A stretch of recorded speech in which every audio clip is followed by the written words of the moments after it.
सबसे पहले हमें देखना है कि कर्म क्या है, फिर उसकी मीमांसा करेंगे, उसका विवेचन करेंगे, उसकी डिटेलिंग करेंगे, उसके बारे में ज्ञान प्राप्त करेंगे।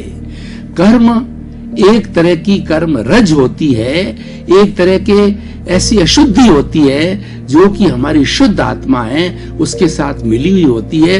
उस अशुद्ध मिलावट है, मिलावट का नाम कर्म है, और कर्म पौद्गलिक है।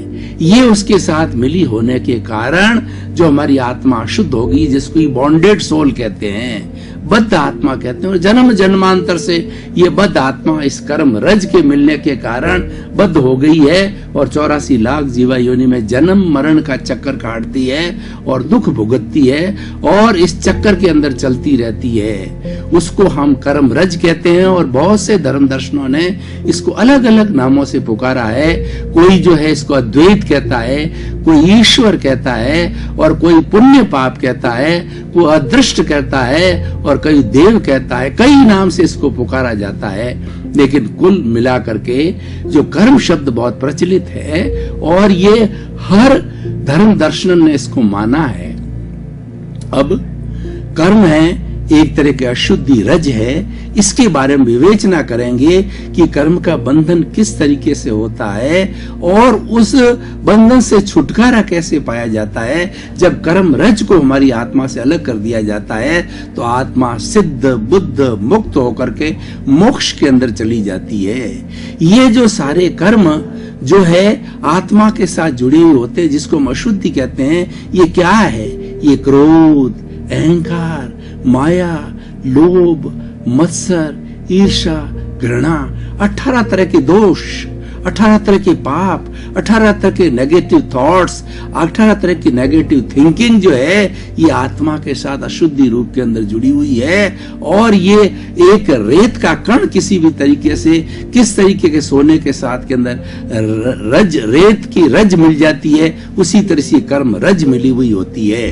अब इसको जो है हम कर्म रज को जो है वो विवेचना करना चाहेंगे कि कर्म है ये पौद्गलिक वस्तु है और ये चतुष्पर्शी होती है, यानी दो तरह के जो है वो हमारे संसार इस जगत के अंदर दो तरह के पुद्गल होते हैं। एक चतुष्पर्शी होता है, एक अष्टस्पर्शी होता है।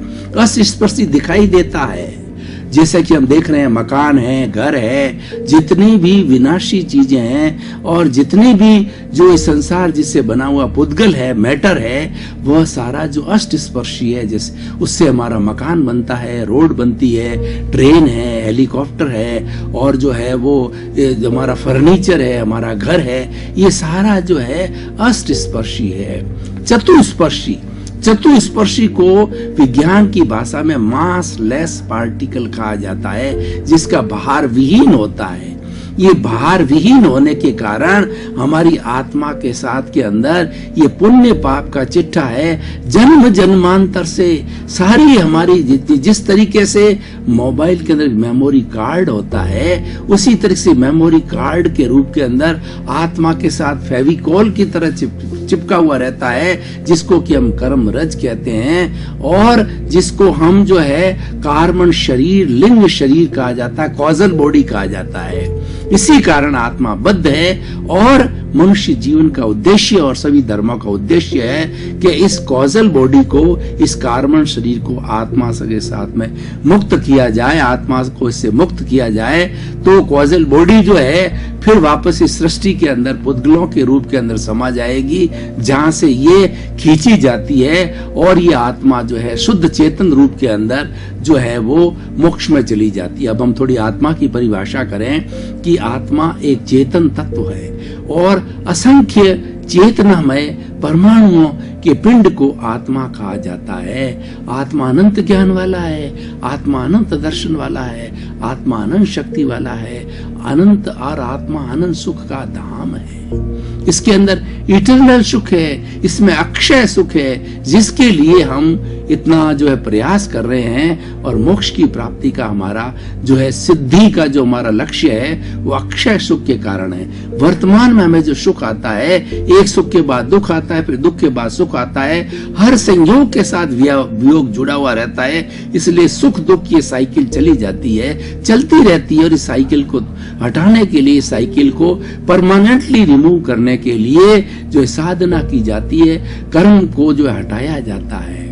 ये अब कर्म है वह भौगोलिक है, उसमें वर्ण होता है, गंध होता है, रस होता है, स्पर्श होता है, लेकिन इतना सूक्ष्म है कि आंखों से नहीं दिखाई देता है और किसी भी जो है माइक्रोस्कोप से भी दिखाई नहीं देता। अभी तक कोई ऐसा यंत्र नहीं बना है जो कि कर्म रज को देख सके। मात्र ज्ञानी पुरुष होते हैं, जो अवधि ज्ञानी होते हैं, मनोपरिव ज्ञानी होते हैं, केवल ज्ञानी होता है, जिनको कि एब्सोल्यूट ट्रुथ होता है, जो भगवान होते हैं, ईश्वर होता है, वो इस कर्म रज के परमाणुओं को देख सकता है। क्यों? कि जिसको केवल ज्ञान हो जाता है, इसको वर्तमान, उसको उस महान आत्मा को जो है वो वर्तमान, भूत, भविष्य की और पुद्गल की चेतना की कोई भी अवस्था उसे छुपी नहीं रहती, हर अवस्था के बारे में जानते हैं। तो इस तरीके से अब कर्म जो है दो तरह के होते हैं, एक द्रव्य कर्म और दूसरा भाव कर्म। द्रव्य कर्म होता है, उसके 8 भाग होते हैं, ज्ञानावर्णीय, दर्शनावर्णीय, वेदनीय, मोहनीय, आयुष्य, नाम, गोत्र और अंतराय। इसमें से 8 में से 4 जो कर्म होते हैं वो घाती कर्म होते हैं। घाती कर्म वो कहलाते हैं जो कि आत्मा की घात करते हैं, आत्मा का विनाश करते हैं, आत्मा को कष्ट देते हैं और आत्मा को बद्ध करते हैं, आत्मा को मोक्ष नहीं जाने देते, आत्मा को शरीर रूपी कैद के अंदर जो है वो अवस्थित कर देते हैं। वो घाती कर्म कहलाते हैं। वो है ज्ञानावर्णीय, दर्शनावर्णीय, मोहनीय और अंतराय कर्म। और अघाती कर्म वो होते हैं जो कि शरीर से जुड़े होते हैं, शरीर को सुख दुख देते हैं, पुण्य पाप के रूप में परिणित होते हैं। जब उदय में आते हैं तो वो है वेदनीय कर्म, आयुष्य कर्म, नाम कर्म और गोत्र कर्म। हम इनका थोड़ा थोड़ा डेफिनेशन करेंगे, क्योंकि कर्म की जो मीमांसा करनी, हमें कर्मों को समझना है और इसकी मीमांसा के साथ साथ के अंदर कर्म बंधन के कारणों को भी देखेंगे, उसका छुटकारा पाने का भी हम उसके साथ विवेचन करेंगे। ज्ञानावर्णीय कर्म जो है एक तरह का पर्दा है, एक तरह का ऑब्स्टेकल है, एक तरह का आवरण है, जो कि आत्मा की जो है ज्ञान की शक्ति को जो है ढक देते हैं। ये सब कर्म किस तरीके से ढकते हैं कि जैसी बादलों के अंदर सूर्य है, सूर्य के अंदर प्रकाश हर वक्त रहता है, लेकिन बादल आ जाने के कारण में प्रकाश वो डिम हो जाता है, प्रकाश बहुत धुंधला हो जाता है। उसी तरह से ज्ञान का आवरण पड़ जाता है, तो ज्ञान का आवरण पड़ने से व्यक्ति को याददाश्त नहीं रहती है, स्मरण शक्ति कमजोर हो जाती है और कितना ही पढ़ता है, वो कितना ही रटता है, कितना ही चितारता है, तो उसको याद नहीं होता है और ज्ञान की रुचि भी नहीं होती है, ज्ञान के वो अज्ञानी हो जाता है।